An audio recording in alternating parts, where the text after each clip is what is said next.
People come in all sizes. We stop to watch and admire the great ships, while the small craft in the harbor attract only a passing glance. What kind of craft are you? The Stoic philosopher Epictetus taught that adversity introduces a person to himself. On the occasion of every accident that befalls you, remember to turn to yourself and inquire what power you have for turning it to use. Opportunity beckons more surely when misfortune comes upon a person than it ever does when that person is riding the crest of a wave of success. It sharpens a person's wits, if you let it, enabling him to see more clearly and evaluate his situation with a more knowledgeable judgment. It's been my observation that people seem to be growing more and more fearful of risk of any kind. They seem bent on an almost frantic scramble for security without taking the time to think it all the way through. There's only one form of security we can attain during our lives, and it's inner security, the kind that comes from courage, experience, and the ability and the willingness to learn, to grow, to attempt the unknown. Security isn't what the wise person looks for. It's opportunity. And once we begin looking for that, we find it on every side. You can measure opportunity with the same yardstick that measures the risk involved. They go together. The famous World War II Admiral William Bull Halsey said, "Touch a thistle timidly, and it pricks you. Grasp it boldly, and its spines crumble. All problems become smaller if you don't dodge them but confront them." I think we all know that, but we tend to forget it between problems. All problems become smaller if you don't dodge them but confront them. I particularly like Epictetus's line that adversity introduces a person to himself. Now that's when we get to really know ourselves. That's when we come face to face with the real person we are and the stage of our maturity or growth to that point. It does no good at all to worry about times in the past when we failed to measure up in our own eyes. We weren't ready yet. We hadn't at that point in our lives matured sufficiently. We weren't wise enough. Besides, that's in the past. It's how we stand up to trouble now that matters, and we should keep in mind the truth and wisdom contained in his advice that opportunity beckons more surely when misfortune comes upon a person than it ever does when that person is riding the crest of a wave of success. Most very successful people can remember that their success was discovered and built out of adversity of some kind. It's not the problems that beset us. Problems are surprisingly pretty much the same for millions of others. It's how we react to problems that determines not only our degree of growth and maturity, but our future success, and perhaps much of our health. It's good to get rid of that word security once and for all. It makes us feel free again, as we felt as children, and we begin to see what this business of living is all about. We begin to really enjoy it. Have you ever given much thought to the idea that the spoils in life go to the risk takers? If you'll give it some thought, I think you'll come up with the same solution I arrived at. A survey indicated that 98% of the men in the country are looking for security in their work. That is, they're mainly interested in losing themselves deep in the warm, nourishing viscera of some large corporation, which is fine. I'm not knocking it. I'm just commenting on it. But these are not, as a rule, the risk takers. They're more the play-it-safers. And while they can have good and successful careers all their working lives, the chances are against their hitting the big jackpot.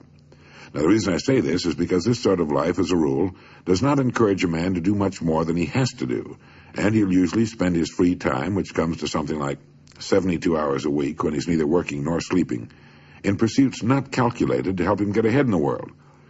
Now, the man who risks his spare time writing a book, painting pictures, fiddling with inventions, continuing his education, is generally the one in this kind of milieu who will advance above his fellows. But the man who risks all of his time on a goal he wants to reach, on a dream in his heart, who stakes his livelihood and the livelihood of his family upon his own brains and the proper use of his time, and tackles the world single-handed, here's the risk-taker to whom the spoils will generally accrue. Now, I'm not talking about the impractical dreamer and stargazer. I'm talking about the man of action who gets out and raises the dust in the world. He might take some king-size pratfalls and be snickered at by friends and relatives of a more conservative bent, but he'll usually make the grade if he stays with it, and earn their admiration, if not envy, before he's through. You know, One of the biggest factors in his favor is the size of the group he belongs to. According to the most reliable figures I can find, this risk-taker belongs to only about 2% of the population. And since he's generally working on an idea that will in some way serve the big 98%, the odds swing rather favorably to his side. Additionally, a man on his own must think. He must devote more of his days to thinking. Conversely, the man with a good, steady job who's familiar with his work and surroundings can go along pretty well from day to day without doing any creative thinking at all. And as I said, we have a tendency to do no more than we have to. Anybody who spends a good deal of his time thinking is going to come up with a good idea once in a while. The law of averages is definitely on his side.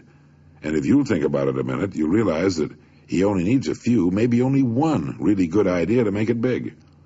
Now, the more you think about it and analyze it, the more it makes you think that what appears to be the risk-taker really isn't nearly as big a risk-taker as you might imagine.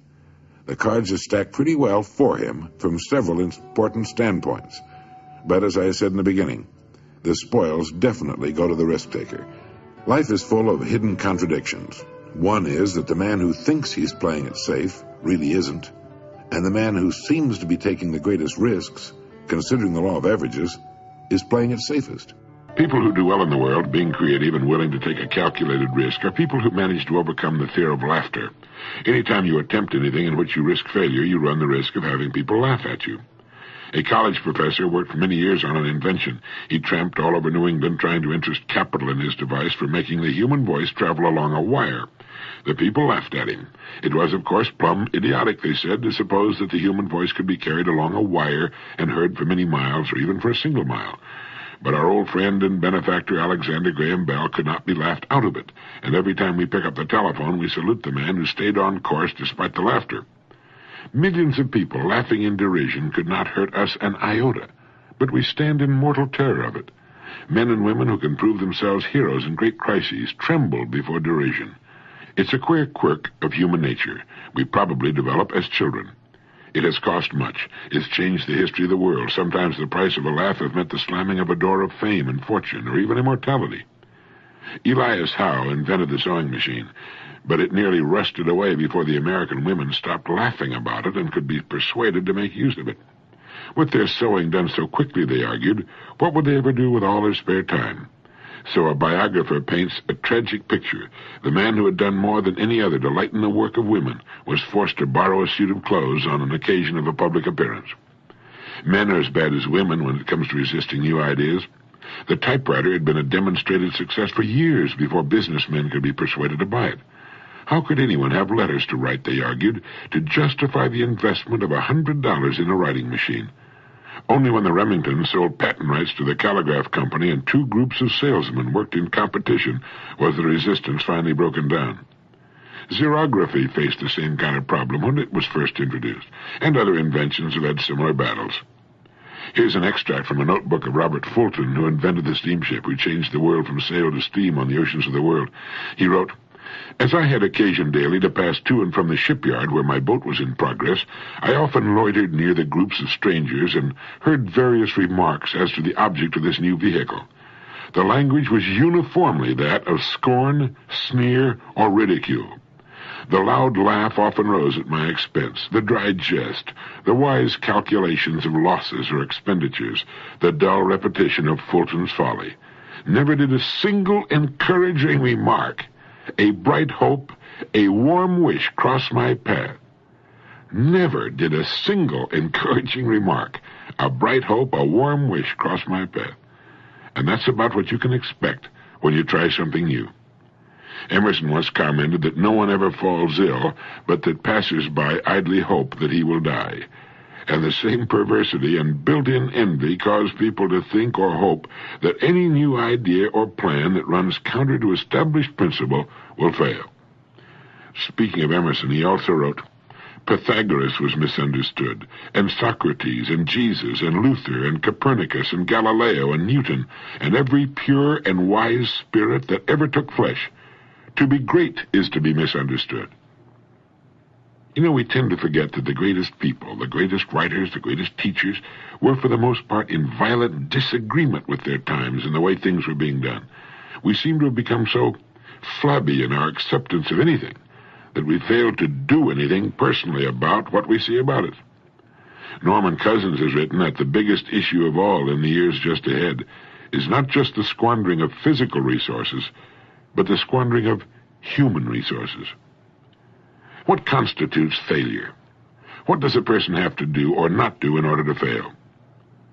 Herman Melville died in 1891. He wrote the book Moby Dick, the whaling epic, with its tremendous metaphysical concept of evil, at the age of 30. The book was published in 1851, sold a few copies, and then was promptly forgotten except by the limited connoisseurs of creative writing. Melville lived 40 years beyond publication of Moby Dick. He considered himself and his book a failure, and from a publisher's point of view, Melville was right. Of his other novels, Billy Budd remained unpublished for 40 years after his death, and like Moby Dick, has since become a literary classic. Today, sales of Melville's works run into the millions, but there is no retroactive compensation for the author's troubled soul or shoddy purse. So what is failure? Failure does not come to a person because he is not recognized by the multitudes during his lifetime or ever. Our success or failure has nothing to do with the opinions of others.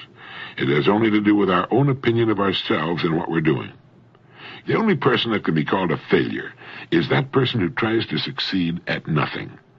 Success, as far as a person is concerned, does not lie in achievement. It lies in striving, reaching, attempting. Any person who decides upon a course of action he deems to be worthy of him and sets out to accomplish that goal is a success right then and there. Therefore, failure consists not in failing to reach our goals, but rather in not establishing them. Failure consists of not trying, and certainly Melville and all the others who were not recognized until long after their death were successful during their lives because of the fact that they strove all of their lives and gave to their work the best that was in them. And for every Melville that we read about, there have been millions of men and women equally successful, of whom we'll never hear. People who didn't write books or try to save the world, but who, in their own quiet way, in their own places, gave to what they had chosen the best that was in them. Melville must have known deep within himself when he finished the last page of Moby Dick that he had not failed, just as each of us knows how much of himself he's giving to what it's been given him, what he has chosen to do. People who play it too safe take the greatest risks. Did you know that? In the long haul, the intelligent risk-takers develop the greatest security. It's a wise person who learns the importance of risk-taking.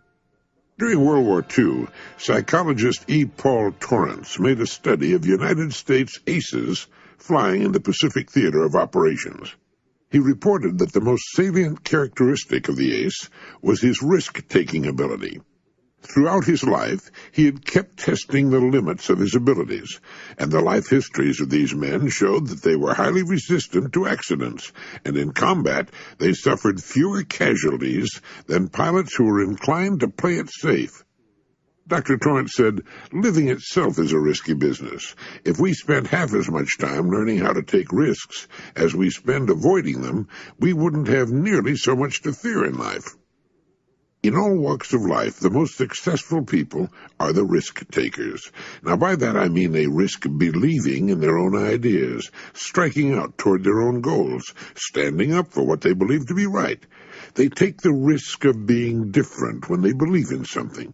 Now, this has a tendency to make the going a little tougher for a while, but they almost always wind up ahead of the game eventually. Risk-takers realize there's nothing wrong with an occasional failure. The play-it-safers seem to think a failure means the end of the world. The risk-takers are not foolhardy. Getting back to the World War II aces for a moment, it was found that these men were very fussy about their airplanes, armament, and equipment. They were painstaking in preparation, highly disciplined in following instructions and what they'd been taught. But in an encounter with the enemy, they would immediately take charge and go on the offense. The best defense is often a good offense. The best pass defense in football is to rush the quarterback. When a storm comes up, ships in the harbor head for the raging open sea unless they're protected in slips. In the harbor, they could drag their anchors and wind up on the beach or the breakwater. So what appears to be risk-taking is often the most intelligent course to follow. It leads to security, while what would appear to be the safest course of action can lead to disaster or simply nowhere. A young woman whose romance had gone on the rocks told her mother that she was never going to permit herself to fall in love again. You only get hurt, she said. And if you don't fall in love, her mother said, you don't live. It's another one of those risks the successful person is willing to take.